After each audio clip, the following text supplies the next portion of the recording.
Saudara, penjagaan anggota TNI untuk pengamanan Kejaksaan Tinggi dan Kejaksaan Negeri di seluruh wilayah Indonesia masih menuai polemik. Apa yang membuat TNI melakukan pengamanan di area Kejaksaan? Kita akan bahas bersama Kapuspen TNI, sudah hadir bersama kami di Kompas Petang melalui sambungan Zoom, Maijen Christomei Sianturi. Selamat petang Pak Kapuspen, terima kasih sudah berbagi waktu di Kompas Petang hari ini.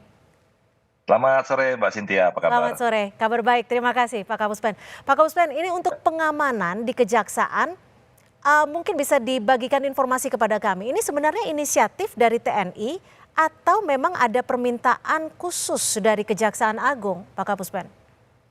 Jadi sebenarnya begini Mbak Cynthia, itu kan hasil dari atau pengimplementasian antara nota kesepahaman antara TNI dengan Kejaksaan ya. Itu ada namanya nota kesepahaman sejak tahun 2018, itu nomor kerjasama 17 garis miring 4 Romawi garis miring 2018 tentang kerjasama peningkatan sumber daya manusia dan peningkatan profesionalisme di bidang penegakan hukum. Kemudian ada adendum lagi atau diperbarui lagi pada tahun 2020 dengan NIK garis miring 21 garis miring 11 Romawi garis miring 2020 ya. Dan ada lagi diperbarui lagi di tahun 2023 dengan nota kesepahaman nomor 6 garis miring 4 garis miring 2023 ya. Garis miring TNI tentang kerjasama dalam pemanfaatan sumber daya dan peningkatan profesionalisme di bidang penegakan hukum.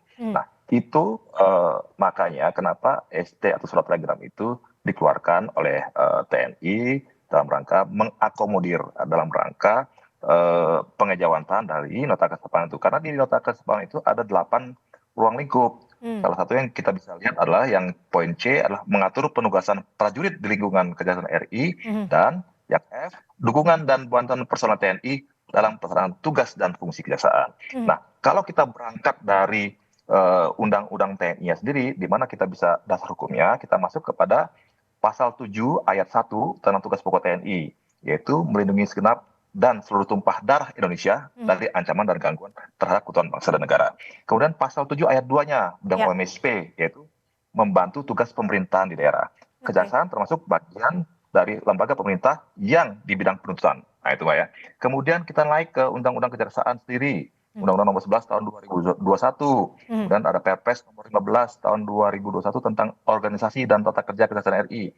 Di dalamnya pembentukan organisasi Jampitmil di Kejaksaan Agung dan Aspitmil di Kejaksaan Tinggi gitu ya. Nah, terus kemudian Undang-Undang nomor 3 tadi yang pasal 47-nya tentang penempatan prajurit aktif di Kejaksaan RI. Jadi itu semua ada koridornya, ada aturan hukumnya yang memperbolehkan bahwa apabila ada dibutuhkan oleh Kejaksaan, dukungan bantuan personel dari TNI, ya kita berangkat dari sana, Mbak. Jadi tidak ada masalah di bidang itu. Nah, jadi kalau dibilang apakah itu keinginan TNI, tidak. Itu adalah kebutuhan dari Kejaksaan. Dan TNI sudah membicarakannya dalam bentuk nota kesepahaman dengan Kejaksaan, gitu Mbak. Oke, terkait dengan hal ini banyak sekali tanggapan dari berbagai pihak dari masyarakat. Dan juga mantan Menko Polhukam Mahfud MD ini menduga ada pergolakan politik di internal TNI, Kejaksaan serta kepolisian. Bagi Mahfud, penjagaan Kejaksaan oleh TNI adalah hal yang tidak normal. Ia pun menekankan tugas Kamtipnas harus dikembalikan kepada Polri. Dan berikut Pak Kapuspen, kita juga akan mendengarkan bersama-sama pernyataan dari Mahfud MD. Ada telegram Panglima memerintahkan personil TNI menjaga Kejaksaan. Saya memulai pertanyaan dengan menurut Prof Mahfud ada apa ini? Yang menurut saya tidak normal, ya. Mungkin ada sesuatu pergolakan politik di internal antara Kejaksaan dan Kepolisian. Saya kira sesuatu yang tidak bisa disembunyikan. Memang lama tidak harmonis kan. Di dalam kerja-kerjanya tidak saling bersinergi. Rupanya saling berkompetisi, bukan saling bersinergi. Dan itu tidak baik bagi penegakan hukum. Kalau saya untuk Kejaksaan, itu saya bisa memaklumi, tapi untuk waktu pendek. Tidak untuk seterusnya. Kalau seterusnya ketatanegaraan kita tidak membolehkan itu. Undang-Undang Dasar juga tidak membolehkan pada dasarnya. Karena keamanan itu milik Polri. Gimana Pak Kapuspen, betul ada pergolakan di internal TNI? Seperti yang disebutkan oleh Mahfud MD? Kalau dipergolakan di internal TNI kan tidak ada, Mbak. Kami hanya mengakomodir kebutuhan dari kejaksaan sesuai dengan apa yang sudah dibicarakan dengan TNI dalam nota kesepahaman untuk dukungan bantuan personil. Nah, justru karena ada permintaan, ada kebutuhan dari kejaksaan, kita memberikan bantuan itu. Tapi kalau dibilang bahwa kita juga mengacu kepada Undang-Undang Nomor 3 Tahun 2002, Mbak ya, tentang pertahanan negara. Di situ ada pasal 19 tentang ancaman non militer, bahwa masing-masing instansi itu juga bisa mengelola dalam rangka menghadapi ancaman non militer. Jadi nggak ada salah gitu. Dan ini kita tadi itu sesuai dengan kebutuhan dari masing-masing kejaksaan, kajari, kajati tadi. Tidak semua kajati atau kajari memiliki ancaman atau menangani kasus yang sama. A dan B, C berbeda-beda sesuai dengan kebutuhannya.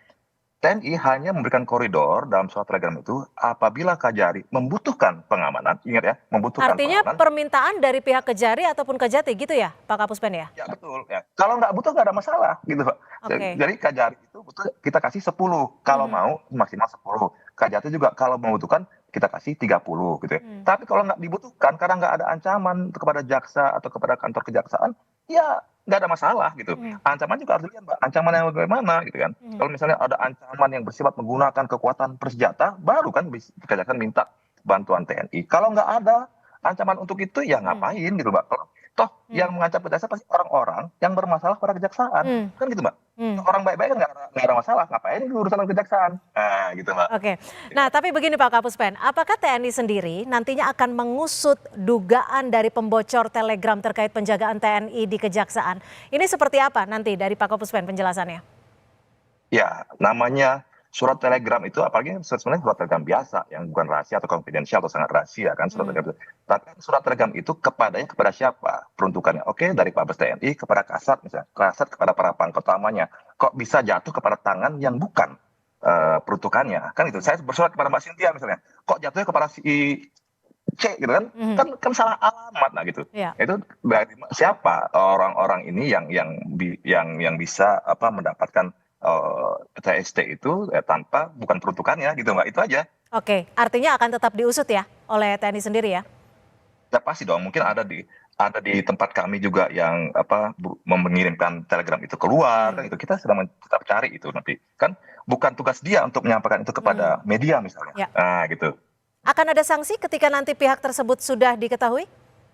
Ya pasti dong secara internal pasti kita kan ada hukuman disiplin, Mbak. Oke. Karena dia tidak melakukan tugas sesuai dengan tugas pokoknya. Tidak mematuhi perintah atasan. Kan ada itu, tidak mematuhi perintah atasan. Ada hukuman disiplin militernya, Mbak. Oke, Pak Kapuspen, ini koalisi masyarakat sipil kan juga mempertanyakan soal independensi kejaksaan dalam penanganan dugaan korupsi. Bagaimana TNI akan membagi ataupun memastikan tidak ada keterlibatan TNI dalam penanganan kasus di kejaksaan? Nah, ini kan mintanya sebuah pengamanan, Pak, bukan untuk intervensi hukum. Tidak ada intervensi hukum, hanya mengamankan. Mengamankan apakah itu gedung kejaksaan, karena di gedung ada arsip yang tersimpan. Nah, ingat ya, tunggu lagi, kejaksaan terbakar, Pak. Kemudian, atau ancaman terhadap jaksa. Nah, itu aja yang jadi konflik. Kalau masalah intervensi hukumnya nggak ada. Hukumnya ya biarkan kejaksaan bekerja, gitu ya, sesuai dengan tupoksinya, gitu, Mbak. Artinya apakah TNI bisa memastikan tidak akan terjadi tumpang tindih kewenangan? Ya pasti dong, nanti sekarang kan kita terbuka untuk evaluasi dan kritik, silakan diawasi kan gitu. Kan ya keterbukaan kan cukup silakan diawasi. Kan silakan saja misalnya koalisi masyarakat sipil perlu pengawasan, silakan monggo saja, nggak ada masalah gitu ya. Kalau saat ini yang sudah berlangsung seberapa banyak permintaan dari Kajati, Kajari yang sudah ditugaskan? Ada berapa titik? Kita saat ini sedang mendata berapa jumlah Kajati Kajari yang sudah meminta bantuan TNI. Contoh misalnya Kajati Jakarta kan, Kajati itu sudah sejak 3 tahun yang lalu tuh, Mbak. Gitu ya, bukan baru kemarin. 3 tahun yang lalu dia sudah menjaga di situ gitu lah gitu ya. Artinya memang sudah ada implementasi atau pengejawantahan dari nota kesepahaman tadi gitu. Tidak ada masalah. Nah, kenapa hari ini diributkan gitu ya, Mbak? Oke, baik. Terima kasih Maijen TNI Christo Mesianturi, Kapuspen TNI sudah berbagi informasi di Kompas Petang. Selamat sore. Selamat sore, Mbak. Makasih. Terima kasih.